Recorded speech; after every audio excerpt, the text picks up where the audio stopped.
Bonjour à toutes et à tous. Merci d'être là pour ce 24e webinaire organisé par le réseau Rappel. Euh, Merci aussi de ne pas tous être partis en vacances encore.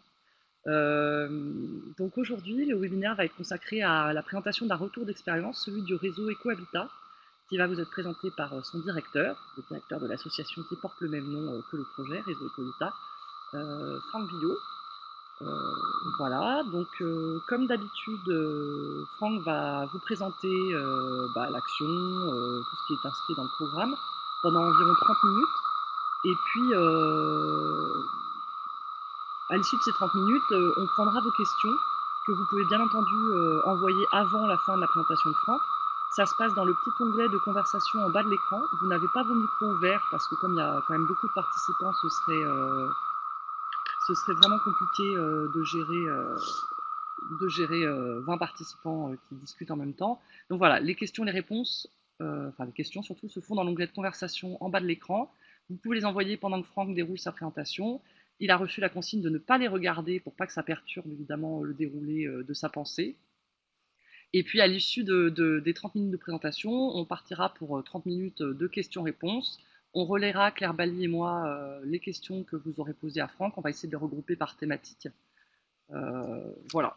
Que dire de plus Si jamais, par un hasard de la technologie, Franck Billot venait à être déconnecté, ben on reste tous en ligne. Franck, tu te reconnectes, tu recliques sur le lien, je te repasserai en présentateur, tu rouvres ton micro et ça prend 1 minute, donc c'est pas dramatique.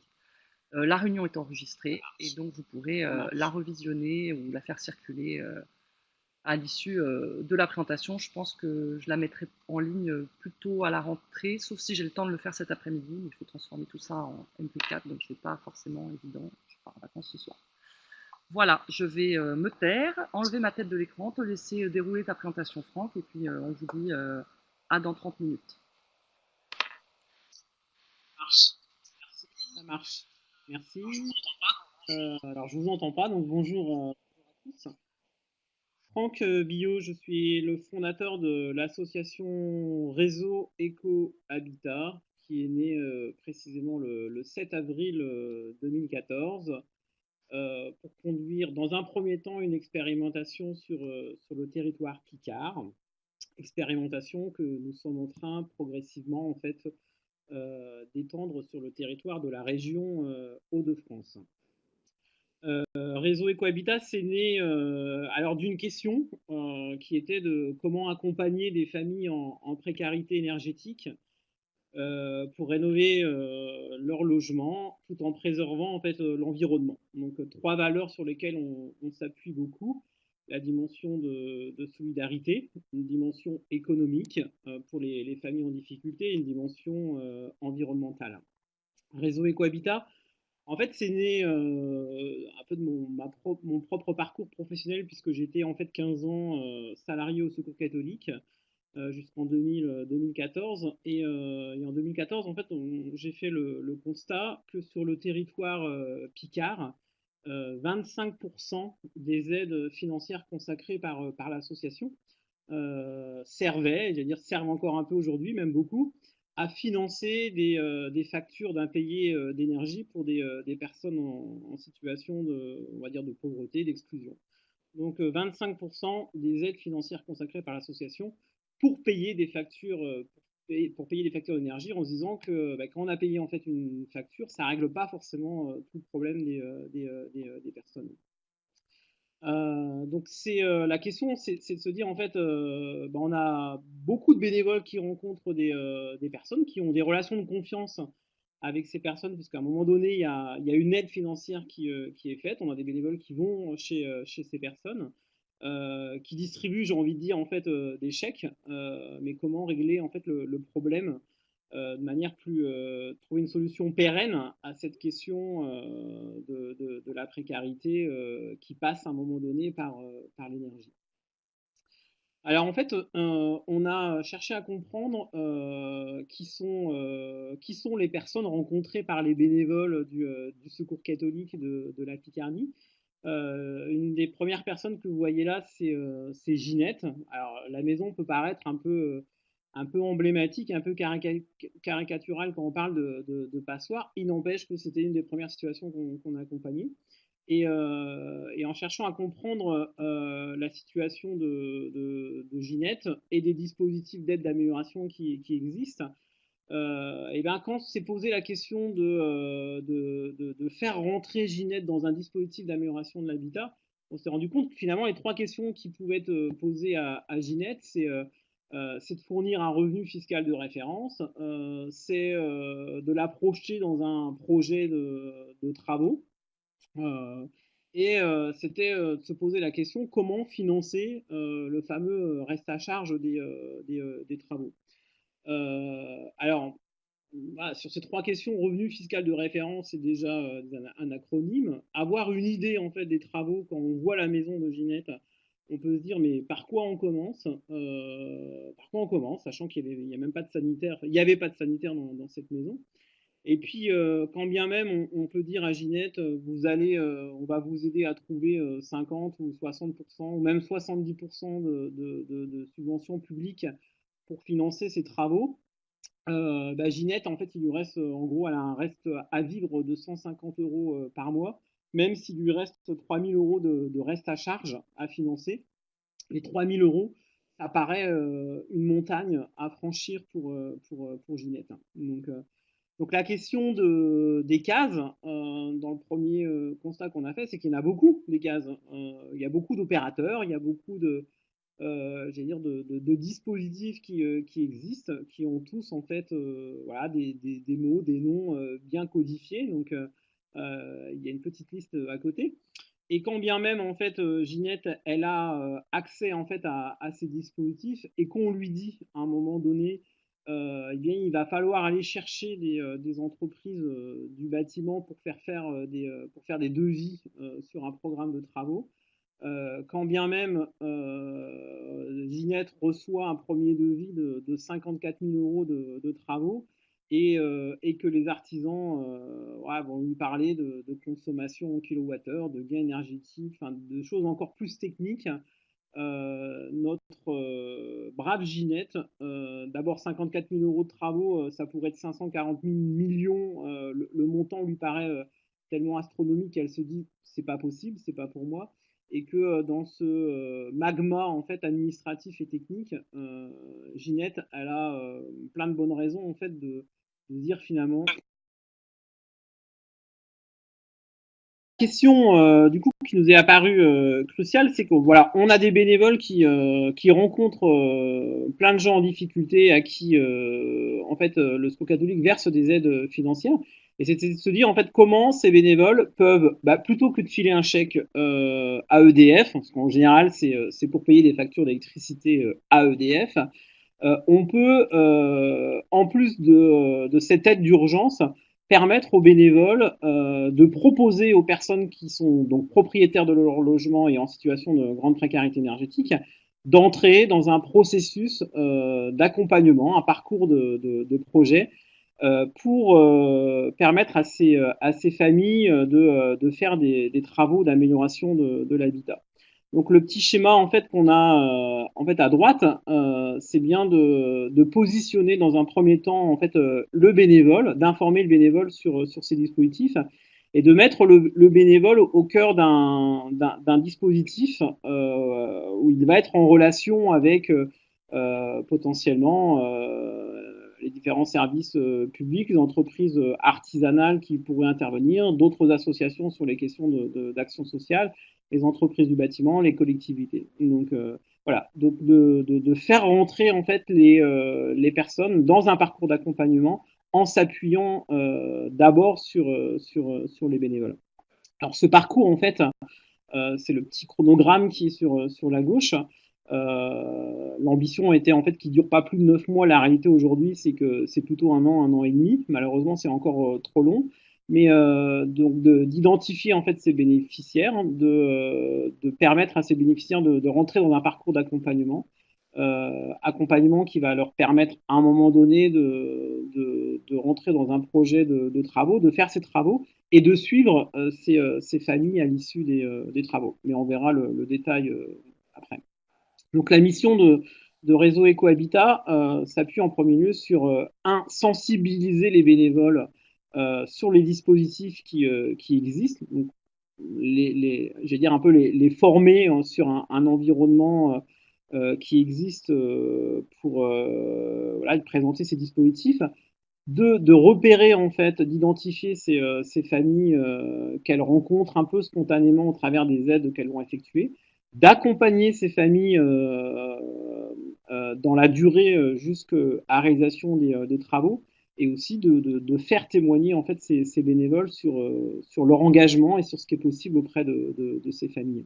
Alors, on pourrait prendre l'exemple, voilà, je parlais souvent peut-être de Jacqueline qu'on voit en photo à gauche avec Denis qu'elle a accompagné. Donc, sur la question de la sensibilisation, c'est d'abord en fait d'expliquer à Jacqueline comme bénévole que quand elle fait un chèque en fait de 300 euros pour payer une facture d'électricité, c'est vraiment dans une passoire où vont aller les 300 euros. Donc d'expliquer ce que c'est qu'une passoire énergétique et comment on peut remédier par un programme de travaux à boucher un peu en fait voilà, tout ce qui peut va sortir par les fenêtres de l'argent. Donc on va aider les bénévoles qui vont chez les personnes, souvent en milieu rural, et leur dire mais quand vous allez chez des gens, voilà quel type de maison vous allez rencontrer. Donc ça c'est des maisons, voilà, des photos hein, sur lesquelles on s'appuyait de familles qu'on a déjà accompagnées. En fait, c'est ça une passoire énergétique, et on va vous aider en fait quand vous rentrez chez des gens à regarder, à identifier en fait des passoires énergétiques. Donc voilà, donc les façades peuvent être un indicateur de repérage. Façade, toiture, donc voilà, exemple de maison. Toujours les façades, toitures. On va dire quand vous allez dans une maison, vous voyez en fait une toiture un peu rafistolée. Ça, c'est un indicateur de gens qui peuvent avoir des factures assez importantes, des tuiles en fait qui se retirent de la toiture. Quand vous rentrez et que vous voyez ce type de compteur électrique, vous pouvez vous dire en fait que il y a quand même des indicateurs de précarité. Vous regardez l'état des fenêtres. Euh, Vous regardez, voilà, fenêtres en bois, les volets, ce sont des indicateurs. On voit le début de grille-pain, les types d'appareils de chauffage qui sont rajoutés un peu à la porte-pièce.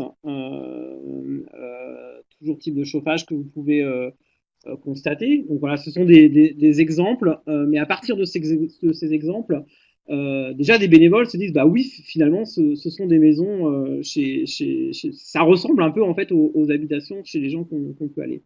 La question des moisissures dans les coins de mur, donc quand vous rentrez chez quelqu'un, vous voilà poliment vous regardez ce qui se passe au plafond. Donc voilà, type de dégradation, salle de bain, etc., moisissure, voilà. Donc voilà ce qu'il faut en fait essayer de repérer. Et quand vous voyez ce type de photo, ben, dites-vous que c'est pas parce que l'état du bâti est comme celui-ci qu'on ne peut rien faire et que rien n'est faisable. Donc notre discours quand même à Réseau Ecohabitat et avec les bénévoles du Secours catholique qui se disent bah, voilà la misère est de plus en plus importante. Nous, on a un peu un discours de dire, mais en fait, il faut rompre avec le fatalisme. C'est pas parce qu'en fait on rencontre des gens en difficulté que le monde voilà, est tout noir. Donc, il faut rentrer dans une logique où des solutions existent et il faut penser en fait que ces solutions sont possibles et accessibles pour les personnes en fait que vous accompagnez. Donc, faire des travaux aujourd'hui à hauteur de 30 000, 50 000 euros, oui, c'est possible, cher bénévole. Donc, on va vous aider, on va vous accompagner à vous saisir de ces dispositifs et à convaincre les personnes en fait que c'est possible. Alors, les aides sont complexes. Oui, c'est un vrai labyrinthe en fait. Il y a beaucoup d'interlocuteurs, il y a beaucoup d'acteurs. Et du coup, nous, réseau Ecohabitat, donc on pourrait penser qu'on est une couche supplémentaire dans un millefeuille. Non, pas du tout. On est juste là, en fait, pour essayer d'assembler en fait l'ensemble des acteurs en fait qui peuvent exister autour d'une personne, qui parlent en fait des langues complètement différentes. Et notre fonction à nous, c'est de faire, voilà, de relier, j'ai envie de dire, les bénévoles qui identifient, qui rencontrent des personnes en situation de précarité, avec l'ensemble des acteurs qui existent. Donc, donc l'accompagnement qu'on propose auprès des bénévoles, c'est d'abord se dire donc information sur donc informer les bénévoles, les sensibiliser sur ce qui existe. Deux, formation en fait à la sensibilisation, enfin aux situations de comme j'ai montré tout à l'heure les photos. Donc en fait, c'est quoi une maison en situation de précarité énergétique? Qu'est-ce qu'on peut rencontrer et comment identifier ces familles? Troisième étape qui est sûrement la plus importante, en fait, c'est parce que un bénévole n'est pas un professionnel.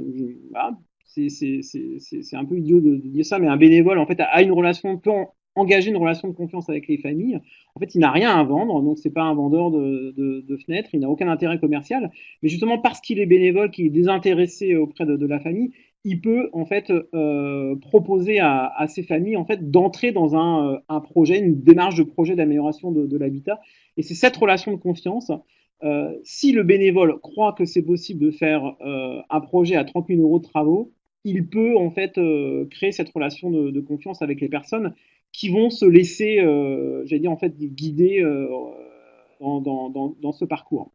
Donc la troisième rencontre, c'est quand le bénévole a convaincu, j'ai envie de dire, la personne de dire que c'est possible. Et ben en fait, c'est d'appeler en fait Réseau Ecohabitat qui va en appui du bénévole expliquer en fait quels sont les dispositifs, dire que voilà il y a des choses qui existent. Et on va se mettre du coup nous en relation avec l'opérateur de l'amélioration de l'habitat, qui est quand même déjà un gros mot, opérateur, voilà, on va prendre contact avec l'opérateur, qu'on va mettre en relation avec le bénévole, avec la personne. Le programme de travaux va pouvoir en fait se constituer. On va bien souvent pour les personnes qu'on rencontre, la question du contact, de la relation avec les entreprises, qui paraît quand même un peu une méfiance en fait des gens en grande précarité des entreprises. Donc on va faciliter cette prise de contact. On sera présent en fait au moment de la présence des entreprises pour faire les devis. On ira, donc voilà, on sera présent. On réglera aussi la question enfin, on interviendra dans la question aussi des démarches administratives, aider les personnes à rassembler les pièces, à aller chercher des financements complémentaires s'il y a besoin. Donc, on sera présent au moment du démarrage des travaux et on sera présent. Quand je dis on, en fait, c'est toujours un acteur de réseau Ecohabitat, un salarié. On appelle ça dans le jargon un accompagnateur social et technique, en présence en fait du bénévole auprès de la famille. Et on continuera en fait à accompagner la famille. Alors, c'est plutôt le bénévole continuera à accompagner la famille dans le cadre des éco-gestes, parce qu'on verra, ben, comme Ginette, là où il n'y avait pas de système de chauffage en fait central avant, le fait d'avoir un système de chauffage, d'avoir un thermostat, c'est un peu un changement d'environnement et un peu de technologie pour Ginette, hein, qu'il faut accompagner dans la durée. Donc Réseau Ecohabitat se situe voilà, avec au cœur en fait un peu comme un puzzle finalement, la représentation de ce petit schéma pour essayer d'assembler les dispositifs publics en lien avec les personnes en lien avec les entreprises et en lien avec les familles que le bénévole met en relation. Donc le parcours d'accompagnement, on le présente comme tel en fait aux bénévoles et aux personnes. Donc il y a à peu près en général en fait un mois pour créer en fait la première relation avec la famille où le bénévole va proposer à la famille de rentrer dans un projet. Enfin, ça nécessite parfois du temps pour la famille de dire oui j'ai envie et oui j'ai envie de rencontrer quelqu'un alors que le bénévole va présenter comme réseau Ecohabitat dans un premier temps. On va intervenir, on va faire un premier, on va dire plutôt pré-diagnostic. Donc, on va expliquer à la famille ce qui est possible de faire. On va se présenter comme un appui du bénévole pour rentrer dans un parcours d'accompagnement. Donc, faire un diagnostic plus social, repérer qui sont les acteurs locaux, l'opérateur, faire appel à lui, faire le diagnostic, commencer à poser en fonction du contexte social de la famille de regard social et économique, de regarder un peu quels sont les financements qui peuvent être qu'on peut aller chercher. Donc, donc on sera présent dans l'appui administratif donc qui repose sur l'opérateur. Mais là, où on va faire un effort particulier, c'est que du coup, on va essayer de dénicher en fait toutes les aides financières qui sont possibles. Donc les aides des collectivités, l'ANA, département, communauté de communes. Et puis après, on va aller gratter, j'ai envie de dire, caisse de retraite, CAF, association caritative, Fondation Abbé Pierre si besoin, le Secours catholique, faire le lien avec la famille, si la famille peut aussi participer financièrement, travailler la question du reste à charge avec la famille, l'aider en fait à monter un microcrédit s'il y a besoin, etc. Donc on sera présent. Donc en général, les travaux se déroulent plutôt sur un mois. Donc, et on demandera, enfin on demande aux bénévoles d'accompagner en fait la famille après travaux. J'ai envie de dire, en fait, ça pourrait, on pourrait penser que ça prend du temps et que c'est un engagement pour les bénévoles, mais en fait, comme on l'a vu, Jacqueline, quand elle accompagne quelqu'un, en fait, le projet et la réussite du projet fait que de toute façon, la relation a été tellement forte dans la réussite du projet que le bénévole continue à entretenir une relation avec la famille ou la famille le demande. Donc, voilà, pour dire que le montant moyen des travaux aujourd'hui qui sont accompagnés, c'est autour de 28 000 euros de travaux. Voilà, je ne peux pas aller dans les détails. La petite phrase en vert que je mettais en dessous, c'est que oui, bien souvent, on fait comment on dit, un travail de Robin des Bois, donc d'aller chercher le maximum en fait, d'aide financière, parce que l'expérience démontre qu'au-delà de 10% en fait, du montant du reste à charge, c'est un frein, c'est un obstacle pour les familles qui disent mais alors moi mettre 3 000, 4 000 euros dans les travaux, c'est pas possible quoi. Donc si je résume la mission de Réseau Cohabitat, c'est bien de coordonner en fait. Hein. C'est pas de faire, mais c'est de coordonner l'ensemble des acteurs qui peuvent intervenir auprès d'une famille. Le premier lien, c'est avec les bénévoles qui sont en fait les générateurs, en fait les moteurs d'un lien de confiance qu'ils peuvent organiser avec les habitants. Ce lien de confiance, il est aussi vrai avec les entreprises du bâtiment parce que le fait que voilà, faire venir un artisan qui voit la maison de Ginette, comme vous l'avez vu tout à l'heure, un artisan peut se dire mais je ne serai jamais payé ou les dispositifs sont tellement complexes que j'ai pas envie d'y aller. Donc le fait d'être accompagné par un bénévole, c'est aussi un gage de confiance pour l'artisan. Et donc de faire le lien avec les artisans formés aux écomatériaux, puisque on se dit que c'est important que c'est pas parce que les gens n'ont pas d'argent ou peu d'argent qu'il faut faire des travaux pas chers. Donc nous, on recherche plutôt en fait à faire des travaux, je dis pas très chers ou chers, mais à optimiser en fait les travaux qui doivent s'adapter à ce qu'est le logement en fait des personnes, à leur situation, j'allais dire sociale et financière, parce que voilà, faire des travaux c'est quand même long, compliqué, c'est laborieux, c'est stressant. Et les gens qu'on accompagne n'auront pas forcément envie de refaire des travaux dans 5 ans. Donc autant mettre le maximum dans un projet qui soit cohérent, qui tienne compte des questions de dépendance en fait des familles pour que ces familles voilà, soient bien. Alors, ça, c'est un constat, c'est que si on prend une famille, j'allais dire en fait moyenne, voilà, en général, la famille accompagnée, donc une famille de 3 personnes accompagnées aujourd'hui par des dispositifs en général en France, c'est une famille de 3 personnes qui a un revenu fiscal de référence de 25 000 euros et qui va faire 18 000 euros de travaux. En fait, on constate qu'en s'appuyant sur le réseau de bénévoles du Secours catholique, les familles qu'ils identifient et ils accompagnent, et ben en fait, c'est une famille qui est aussi composée de 3 personnes, mais qui a un revenu fiscal de référence de 13 000 euros. Donc voilà, deux fois moins important. Et avec un montant de travaux qui est aujourd'hui de 28 000 euros de travaux. Donc ça, c'est ce qu'on dit aux bénévoles. Vous voyez, en fait, on pense qu'en France, il n'y a plus d'argent. Voilà, l'action sociale, il n'y en a plus, c'est compliqué, on tire tous le diable par la queue. Mais de l'argent, en fait, il y en a, puisqu'on peut faire pour des gens en plus grande précarité plus de travaux. Donc ça, c'est un constat. Donc, pour prendre quelques chiffres, donc en 4 ans, j'allais dire, en fait, on a réalisé que 30 chantiers, alors qu'on a identifié plus de 200 familles, qu'il y a une centaine de familles qui sont accompagnées.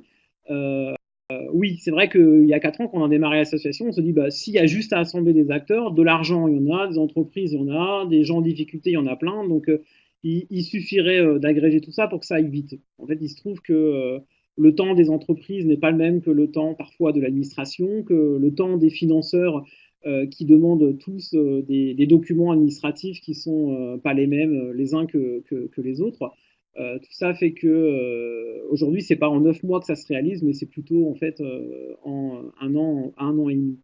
Ce qu'on constate aussi, c'est que ouais, si on prend les 102 familles accompagnées à l'heure d'aujourd'hui, il y a quand même 41 logements en fait en situation d'insalubrité. Donc ça veut dire que le bénévole, par définition, et ben, le profil de famille qu'il identifie, ce sont des gens qui sont quand même en extrême précarité. Donc ça, c'est la situation de Ginette avant, 54 000 euros de travaux. On peut voir en bas que son reste à charge à elle, en fait, il a été de 228 euros, donc c'est même pas, c'est loin des 10% de reste à charge.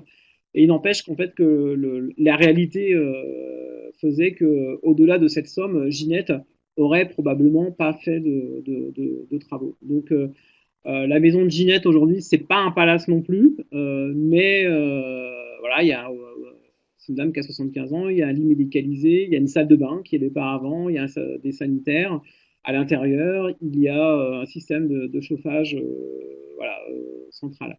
Ginette avant et après. Donc, ce qu'on voit bien, c'est que les gens qui sont accompagnés par les bénévoles dans un projet, c'est pas seulement un projet pour isoler la maison et faire des travaux d'embellissement, enfin voilà, pour avoir moins froid, c'est que ces projets qui sont longs finalement permettent aussi à des personnes de s'inscrire sur un projet dans la durée, forcément, et que tout le temps de ce projet avec les bénévoles, eh bien derrière il se passe des choses qui créent de l'impact.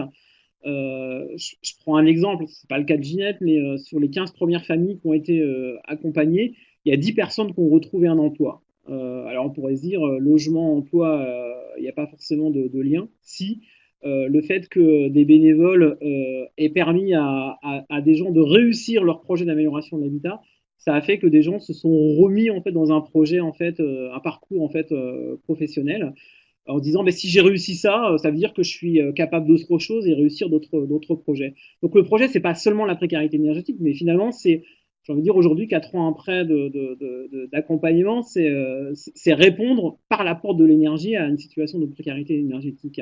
Donc voilà, ce petit voilà, croquis là d'impact, on voit bien que, alors Ginette aujourd'hui, elle souffre moins du froid, c'est une chose, mais elle dit assez ouvertement à la bénévole qu'elle continue à rencontrer que l'hiver dernier, elle a été un peu moins malade, elle a un peu moins d'arthrose, un peu moins d'asthme, un peu moins de plein de choses. Que ses petits-enfants, en fait, reviennent la voir chez elle. Donc, le lien, en fait, social avec la famille est important. L'autonomie financière, c'est un peu moins vrai parce que on constate que la plupart des familles accompagnées étaient dans une situation de privation de chauffage, que pour les gens qui sont en activité, en âge d'une activité professionnelle, il y a des gens qui retrouvent un boulot. Mais j'ai mis citoyenneté parce qu'en fait, du coup, on a des gens qui ont été aidés, qui deviennent aidants, du coup, qu'on vit, enfin voilà, qui repèrent aussi d'autres personnes comme elles et qui les mettent dans les circuits des dispositifs de droit commun. Voilà, je vois que j'ai dépassé de 2 minutes mon temps de parole, donc je me rends disponible à vos questions. Merci beaucoup, Franck. 2 minutes, c'est très bien. Ça va. Du coup, alors, est-ce que vous m'entendez? J'espère que j'aurai pas de problème de connexion. J'ai parfois des coupures, sinon Marie, tu prendras le relais. Donc il y a eu pas mal de questions. Je vais essayer de les dérouler un petit peu par thématique. Alors d'abord sur le dispositif en lui-même. Il y avait une question sur le territoire d'intervention, votre territoire d'intervention, et une autre question sur est-ce que vous êtes éventuellement présent en Ile-de-France? Alors, le territoire d'intervention, c'est aujourd'hui en territoire Picard, mais on élargit en fait cette action à la région Hauts-de-France. Donc, après une première expérimentation en Picardie, on tente de démontrer que le réseau de bénévoles qui est national, on peut faire des choses en région Hauts-de-France. Donc on va s'atteler à ça pendant 2-3 ans. Mais en fait, si d'autres bénévoles du Secours catholique dans d'autres régions souhaitent être accompagnés sur ce type de projet, on peut faire. Alors, voilà, pour résumer, on est essentiellement sur la région de France aujourd'hui et pas encore en région Île-de-France pour faire une réponse précise. Même si on aimerait du coup voilà, tout simplement proposer, élargir ce dispositif aux acteurs qui souhaiteraient purement reproduire un réseau, une dynamique de réseau sur leur territoire.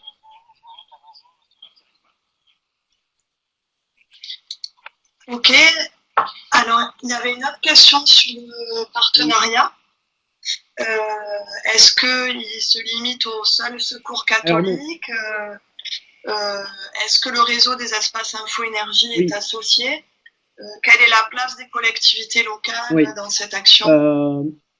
Il y avait un croquis là avec l'engrenage, donc tous les acteurs sont associés. Et en fait, ce qu'on se rend compte aujourd'hui, c'est que donc en fait, on mobilise les espaces information énergie, ou parfois c'est les espaces information énergie qui repèrent des situations et qui nous les signalent ou qui les signalent au Secours catholique pour être accompagnés. Donc et il y a des relations aussi avec des collectivités locales où aujourd'hui, je pense à la communauté d'agglomération de la région de Compiègne, par exemple, identifiée par le Centre communal d'action sociale des familles, et qui se disent, mais en fait, finalement, si nous, on y va dans un premier temps comme travailleur social et qu'on leur propose ça, les gens vont pas forcément...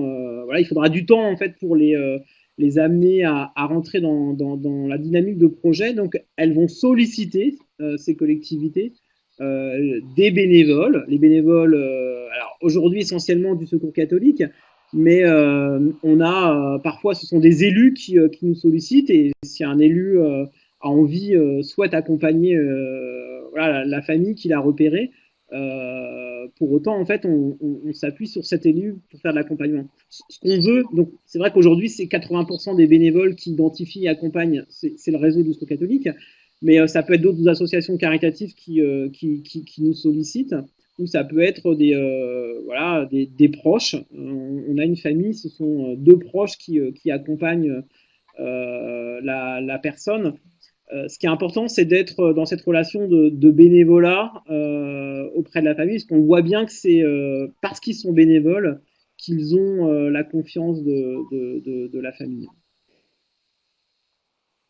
Je ne sais pas si j'ai répondu à la question. Oui, je pense que oui. Et juste pour finir sur cette question donc, du partenariat et au-delà la question du financement, est-ce qu'il y a un financement par les certificats d'économie de précarité énergétique comme les SLIM par exemple? En fait, j'allais dire aujourd'hui non, parce que les travaux sont, dans la majeure partie des cas, sont financés par l'ANA. Donc on passe par les dispositifs de droit commun. Donc ça c'est important. On passe par les dispositifs de droit commun. Donc c'est l'ANA qui récupère les certificats d'économie d'énergie. La question qui pourrait être posée, mais en fait, c'est comment vous vivez, en fait, c'est quoi votre modèle économique?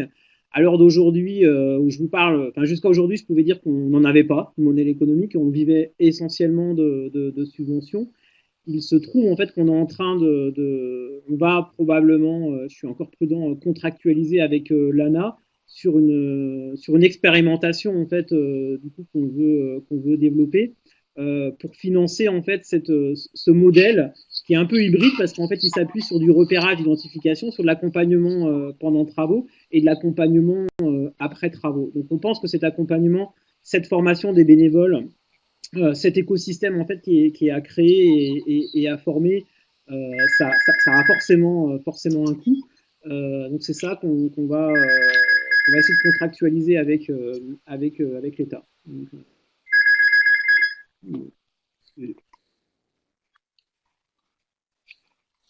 Ok. Alors sur l'aspect plutôt les ménages, donc il y a pas mal de questions. D'abord, alors tu as un peu répondu à ça, mais comment est financé le reste à charge du financement que tu as montré? On a bien vu qu'il y avait énormément d'aides qui étaient mobilisées. Donc voilà, est-ce que sur cette partie reste à charge, voilà, quel partenaire vous mobilisez? Et il y a aussi évidemment la question par rapport aux aides qui sont apportées de l'avance, même partielle des frais. Comment ça se passe? Ouais.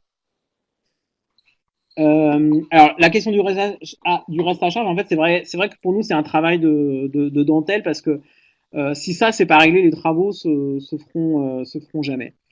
Euh, et c'est pour ça qu'on fait aussi beaucoup le lien avec les entreprises parce que du coup, il y a en permanence entre le moment où il y a le programme de travaux est défini par l'opérateur et le moment où les travaux vont se réaliser, on va chercher à adapter en fait le plus possible les. Excusez-moi, j'ai un problème de téléphone. On va chercher en fait à adapter le panier de travaux, j'ai envie de dire, au financement qu'on peut mobiliser, qu'on peut aller chercher, et la question et le financement en fait résiduel que la famille peut mettre. Donc on va chercher au maximum les dispositifs de droit commun. Et puis après, c'est vrai que du coup, on a un discours avec le Secours catholique qui est de dire en fait plutôt que de mettre 300 euros sur une facture d'énergie que vous allez payer peut-être pendant 10 ans parce que la famille va revenir chaque année vous demander 300 balles, est-ce qu'il vaut mieux pas mettre 3000 euros une fois, alors ça fait un gros montant, mais d'accompagner la famille dans ce projet. Donc le secours catholique, pas de manière générale et pas de manière automatique, peut participer. On va mobiliser la Fondation Abbé Pierre en tant qu'association caritative.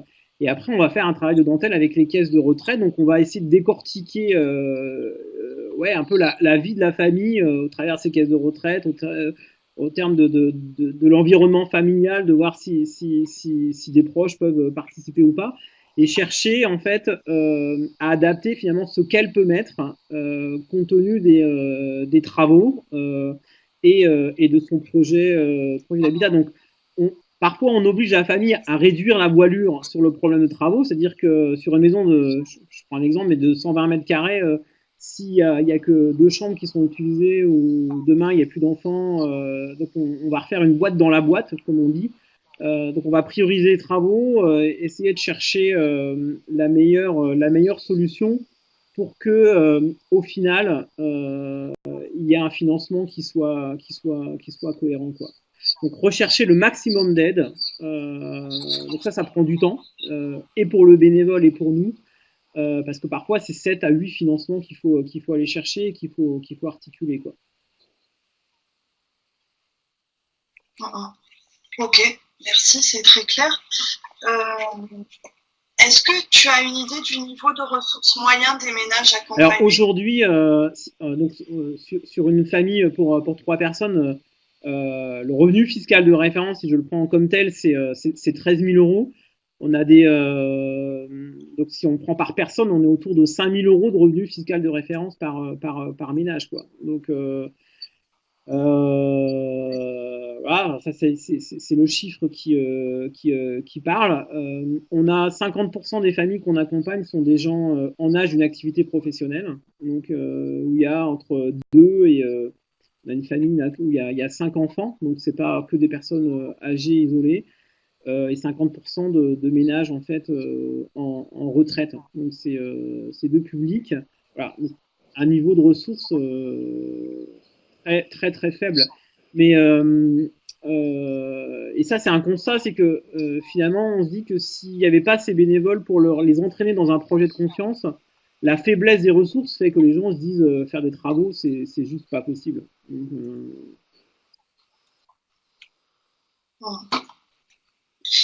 D'accord.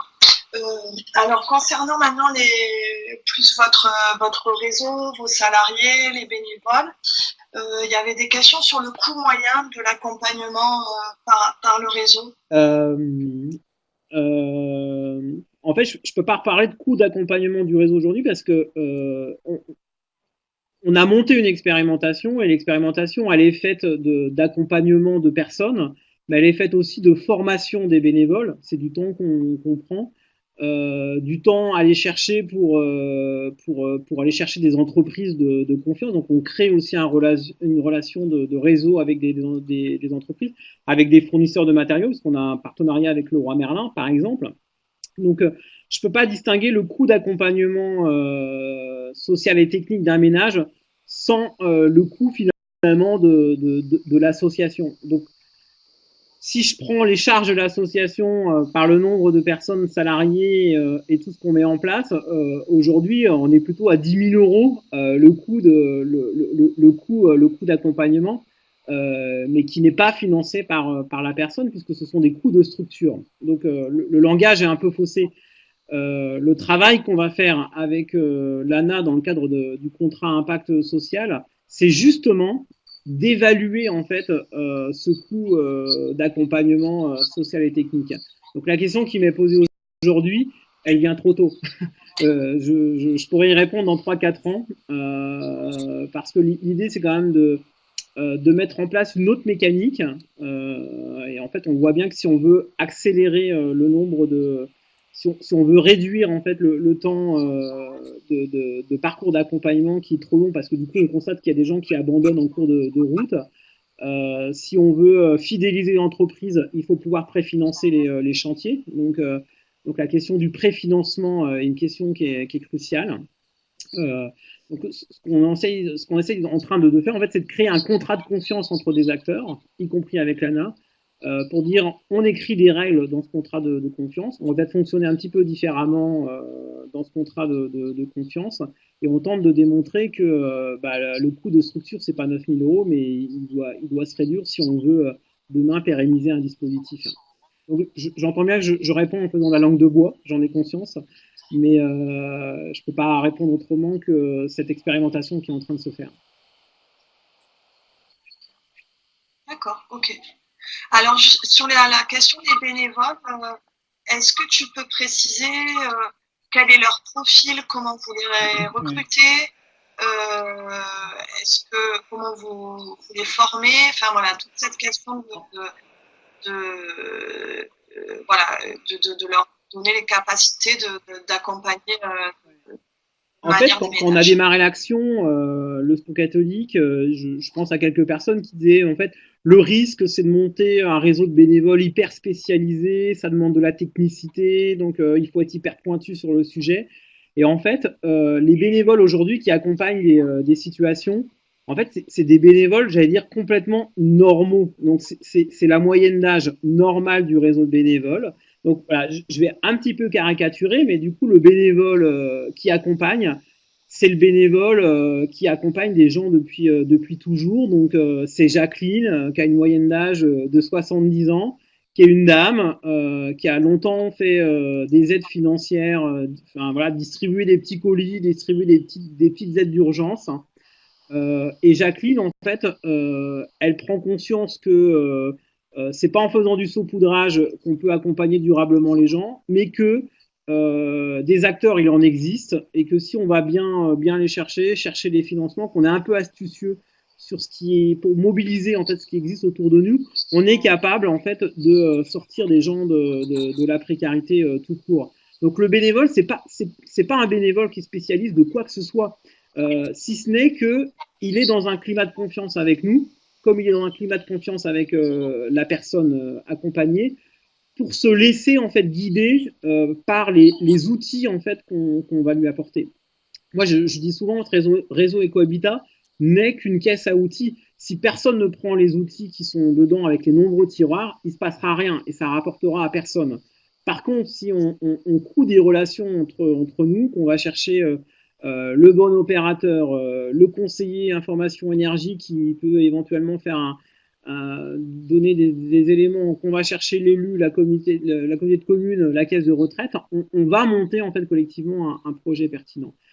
Voilà. Donc du coup, ce qu'on nous on fait en fait, la vraie révolution qu'on a avec des bénévoles, c'est de leur dire arrêtez de saupoudrer, ayez confiance, n'ayez pas peur, de l'argent, il y en a, c'est long, mais on peut trouver des réponses il n'y a pas de fatalité en fait dans les situations de famille que vous rencontrez, on va vous aider à aller chercher les outils.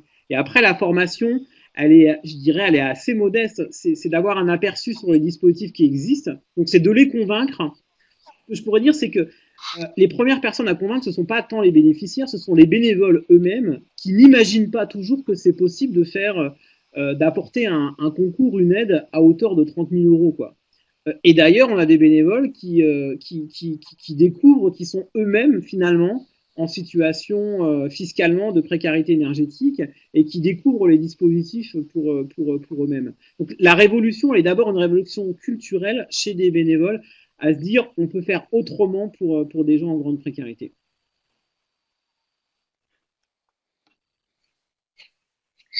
D'accord.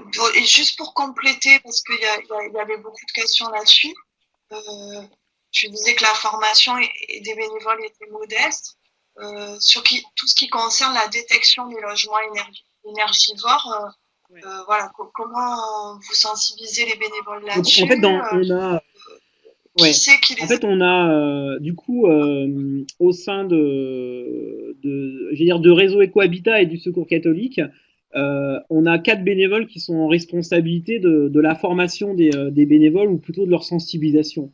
Dans la formation, en fait, du coup, on fait une journée de formation dans lesquelles, en fait, on va partir souvent d'exemples très précis, le cas de Ginette, comme on l'a fait, et on va montrer, en fait, à des bénévoles ce qui a été fait par leur père bénévole, maintenant avec un peu de recul, et montrer ce qui est possible. Donc, expliquer quels sont les dispositifs de manière un peu sommaire, expliquer quels sont les financements, et montrer, en fait, ce que ça a permis.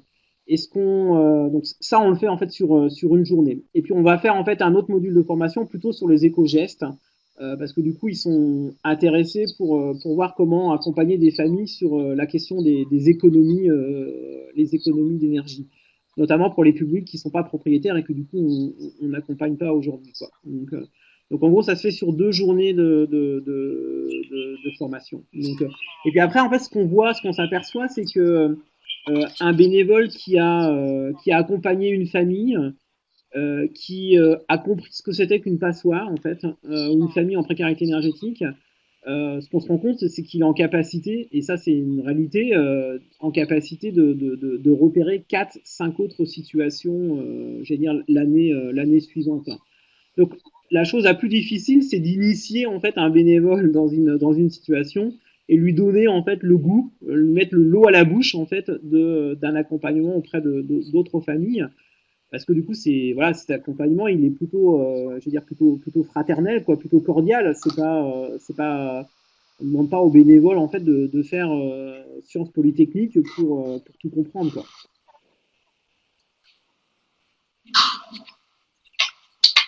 D'accord. On arrive presque à la fin des questions. Est-ce que tu as une idée de combien de projets de bénévoles peut suivre un salarié de Cohabitat? Aujourd'hui, on a 70 bénévoles, j'allais dire, qui accompagnent en fait des familles. On n'a pas fait le tour de toutes les équipes locales de Picardie, parce que l'équipe, elle est... Voilà, en fait, on a 2 accompagnateurs socio-techniques.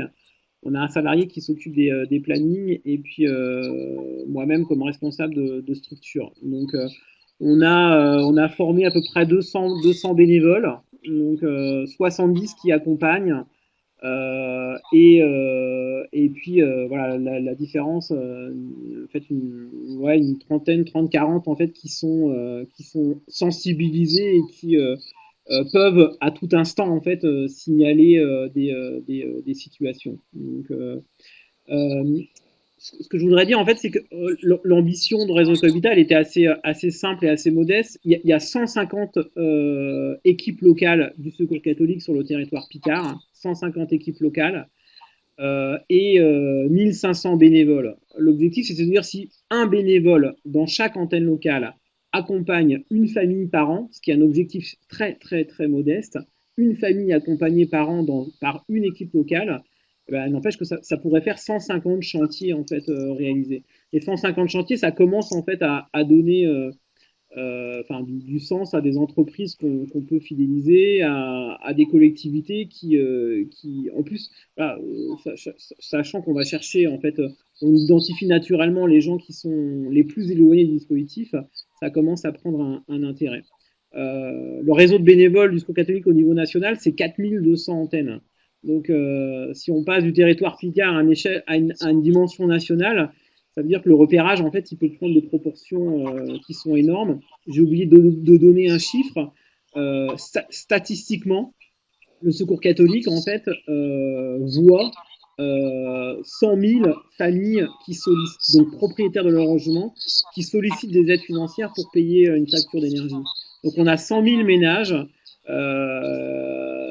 qui rencontrent des bénévoles du Secours catholique, et s'il y avait juste le bon bénévole au bon moment qui dit vous pouvez rentrer dans un dispositif d'amélioration de l'habitat, on sortirait, le secours pourrait sortir à lui seul 100 000 familles de la précarité énergétique. Donc voilà, du coup, il n'y a pas. C'est vraiment avant tout une question de sensibilisation du bénévole. J'ai vu une question passer sur le temps de formation. Oui, un bénévole, en fait, il est formé, il est sensibilisé, et il participe à 2 journées en fait maximum en fait de sensibilisation et de formation, sachant que dans ce temps-là, c'est beaucoup de temps partagé avec les responsables, avec les accompagnateurs sociotechniques. Donc je vois une question, combien de bénévoles formés en 4 ans? Oui, aujourd'hui on a passé à la moulinette à peu près 200 bénévoles qu'on a rencontrés à des moments différents sur trois départements. Ouais.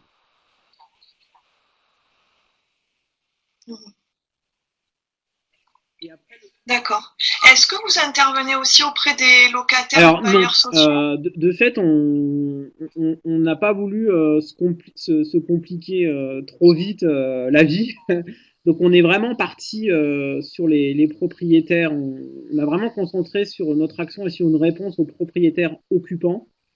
Peut-être parce que au départ c'est la Picardie, et que la Picardie c'est quand même un territoire très rural où majoritairement il y a aussi beaucoup de propriétaires très modestes. Et on s'est dit c'est là où existent les dispositifs en premier lieu. Et ça, on s'est rendu compte qu'il y avait aussi une vraie révolution culturelle, intellectuelle à faire, c'est que en fait, même pour le secours catholique, pour les bénévoles, au premier abord, c'est parce qu'on est propriétaire, on est riche. Non, en fait, on peut être propriétaire très pauvre, avoir hérité une maison qui nous met en difficulté, qu'on ne sait pas réparer, et qui peut nous coûter beaucoup d'argent, et qui peut même nous coûter en fait un jour d'aller en maison de retraite, parce qu'on peut plus, la maison devient, est insalubre, voire en péril, et qu'on ne peut plus rester dedans. Donc c'est vrai qu'on est parti sur un a priori que c'est pas parce qu'on était propriétaire qu'on était riche. Mais c'est une révolution intellectuelle à faire. Non. Oui. Ok. Il y avait une question un peu subsidiaire, juste en quelques secondes. Est-ce que vous pouvez envisager un accompagnement du bénévole et du ménage à distance? Alors, j'allais dire du bénévole, oui. Ça c'est sûr. Pour tout dire, on est en train de discuter avec des gens de Toulouse et de Marseille, justement pour essayer en fait cette expérience d'accompagner le bénévole à distance. Il n'y a qu'un truc en fait qu'on ne sait pas faire à distance, c'est de faire, d'avoir une idée du bâti à l'intérieur, d'avoir en fait une bonne compréhension de ce qui peut être fait en termes de travaux, sans avoir vu en fait la maison et les gens qui vivent dedans. Donc ça c'est plus compliqué parce qu'on s'est rendu compte que parfois les programmes de travaux, c'est pas que c'est pas que le programme, il doit pas être fait seulement sur le budget de la famille, mais sur le projet aussi que la famille, son projet de vie, j'ai envie de dire, ce qu'elle sera en fait dans 10 ans. Est-ce que le couple est-ce qu'il y aura encore des enfants ou il y aura plus d'enfants? Est-ce qu'il y a nécessité est-ce que la famille a besoin d'avoir une chambre supplémentaire pour recevoir ses petits-enfants? Voilà, de concevoir ce projet et du coup arriver à estimer le coût des travaux en fonction du projet de vie de la personne, ça c'est un peu plus difficile, je pense, de le faire à distance. Mais l'accompagnement, les questions de bon sens qu'on se pose, oui, elles peuvent se poser à distance, ouais. Donc, je vois une question, est-ce qu'on avait pensé D'accord. est-ce que vous envisagez de former des bénévoles d'autres associations? C'est pas ce que nous on a envie, c'est est-ce que d'autres associations ont envie qu'on leur dise comment on fait avec le Secours catholique? Oui, en fait, on reste, on n'est pas, alors pour le coup, on n'est pas, le Secours catholique est un acteur historique de Réseau Ecohabitat et un peu privilégié parce que du coup, il a aidé à mettre en place Réseau Ecohabitat. Pour autant, l'association reste complètement indépendante et j'espère et je rêve même un jour, on serait même très fiers, j'ai envie de dire, qu'on devienne un peu formateur de d'autres associations caritatives parce que c'est elles qui ont le premier lien avec les personnes. Et si on peut opérer des changements de pratiques dans d'autres associations pour leur donner les moyens de vivre cet accompagnement que le Secours catholique vit aujourd'hui, ça serait ouais, ce serait une belle ambition, quoi. Donc avec plaisir. Donc, absolument. D'accord. Et puis, il y a plusieurs personnes qui demandaient si on pouvait donner vos coordonnées. Parce que je pense que ça a beaucoup intéressé les gens. Est-ce que vous êtes OK pour qu'on donne votre mail là dans la fenêtre de conversation pour qu'éventuellement les participants au webinaire... Oui, bien sûr, on est avant tout une boîte à outils, donc on veut être une boîte à outils pour tout le monde et pas, voilà, et pas réservé à quelques personnes. Donc, il n'y a pas de... Tout à fait. Avec plaisir. Très bien. Merci. Et je vais laisser Marie conclure. Merci beaucoup, Franck. C'était vraiment très intéressant. Je te laisse la parole, Marie. Ouais, merci beaucoup, Franck. Plus j'écoute parler de ton projet, plus il me plaît. Donc voilà, pile poil midi, c'est parfait. Merci beaucoup à tous pour votre intérêt, toutes les questions qui ont été posées. Donc je vais mettre en ligne prochainement ce webinaire. Vous pouvez essayer de le revisionner et puis aussi n'hésitez pas à envoyer des liens. C'est vrai qu'il y a sans doute un travail à faire avec d'autres réseaux d'associations caritatives dans les territoires, donc pas se limiter effectivement au Secours catholique. C'est tout de mon côté, puisqu'on a terminé. Le prochain webinaire, il sera dédié à un autre sujet qui n'a rien à voir, sur la précarité énergétique. Ce sera sur le crowdfunding, le financement participatif des projets, comment ça fonctionne, comment ça peut intéresser les acteurs de la lutte contre la précarité énergétique qui ont des projets à monter. Voilà, ce sera la Fondation Les Petites Pierres qui fera cette présentation-là courant septembre, et on vous enverra la date prochainement. Merci Marie, merci à tout le monde. Bel été. Et à très bientôt. Au revoir. Bonne